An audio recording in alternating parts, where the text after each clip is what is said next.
Ассаламу алейкум, урматтуу Нурбай каналынын катталуучулары, көрүүчүлөрү.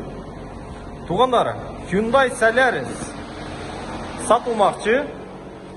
Комплектация, адиомун, коробкасын айтардан мурун бир ооз сиздерге сыртынан обзор кылып көрсөтөйүн, туугандар. Көрүп турасыздар, чек-чейген жаңы машина. Канчанчы жылкы деп ойлойсуздар? Конечно, 2022. Фарынан байкасаңыздар болот, туугандар. Машина таптаза экен, туугандар. Салондо малый пробег менен сиздерге көрсөтөйүн, туугандар. Кайсыге даяр машина? Solaris лицензиясы бардыгы даяр экен, туугандар. Көрүп атасыздар. Эч кандай нерсеси жок. Капотторун ачардан мурун, туугандар. Так, бул жерде электроподъемник, салону Эва коврик, салонуна чехол кийгизилген, таптаза болуп, туугандар. Көрүп атасыздар. Машина прям салон жыттанат да, туугандар.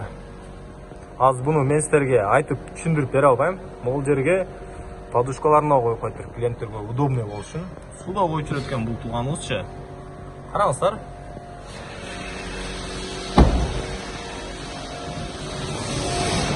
Так, туугандар. Машина азыр өчүп турат.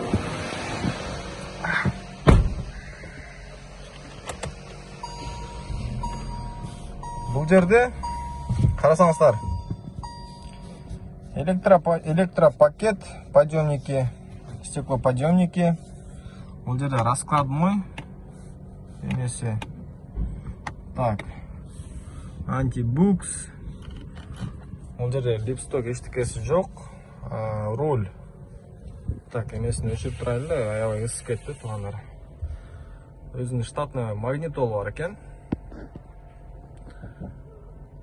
Так. Коробка автомат. Бул жерде онда подлокотниги да бар экен, туугандар. Комплектация Active Plus деп айтылат. Пробеги 12029 дейт. 12029, туугандар. Машинаны билебиз. Таза машина бул. Көрүп атасыздар. Видео регистраторда коюптур, туугандар.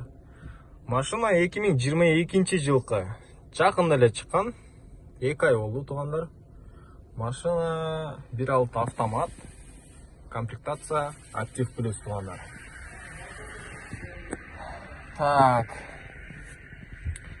Басын азыр өзүнүн хозяйыны айтат, туугандар. Кел, тууган.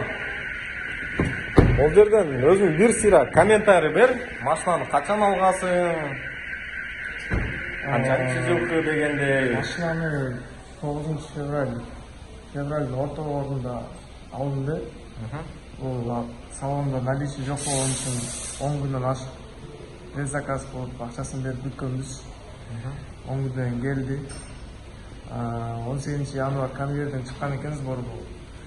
Бул машинаны мага ичке түшүшү менен 1 миллион 500 барып калды. Анан азыркы акыбалды көрүп атасыздар. Азыркы ситуацияга байланыштуу инфляция деген сөз бар экен. Ошо инфляциянын итогуна чыдабай айла жок сатып атам машинаны. Бир аз кыйналып калдык акча жактан. Наличный алгам, кредит эмес, выкуп эмес, наличный. Ошол эле экономдо иштейм деп, бирок башка машина чыгып атат, арзаныраак. Ошону алайын деп чечкем. Ошого байланыштуу машинаны сатып атам. Баасын өзүң айтып коеюн. Баасын эми кыргыз экенбиз, алтыбыз бар, кечикмебиз бар. Соода деген нерсе бар. Мен 2 миллион ровно наличкага сунуп атам. Анан да серьезный, жакшынакай, порядочный, грамотный адамдар болсо, алам деген ой болсо келсе өзү менен сүйлөшөбүз. Албетте бар да. Албетте Так, туугандар, айтылыш баасы 2 миллион деп атат. Машина 2022 жылкы, көрүп атасыздар. Машинаны алган адам пока 1 жыл, 2 жыл хозяин менен сүйлөшүп туруп турсун, иштеп алайын десе кандай болот? Же сразу переоформление болуш керекпи? Сразу переоформление болуш керек. Бул машина Аяш атамдын атында. Болду. Аяш атамдын өзүнүн ИПси бар, бирок ал ашыкча адамдар жакты мени зорго кошту ИПси. Туугандар, машинаны алат кез сразу переоформление. Айтылыш баасы 2 миллион торг бар экен туугандар. Ошол туугандар. Номерди видеонун астына жана описанияга калтырып кетем туугандар. Көрүп, ээси менен байланышып, машинаны көрсөңүздөр болот. Андыктан менин каналыма подписаться, лайк басышты унутпаңыздар. Сиздерден лайк, бизде ушинтип колдоо көрсөтүп турсаңыздар, видеолорду чыгарып турабыз туугандар. Барыңыздарга ассаламу алейкум.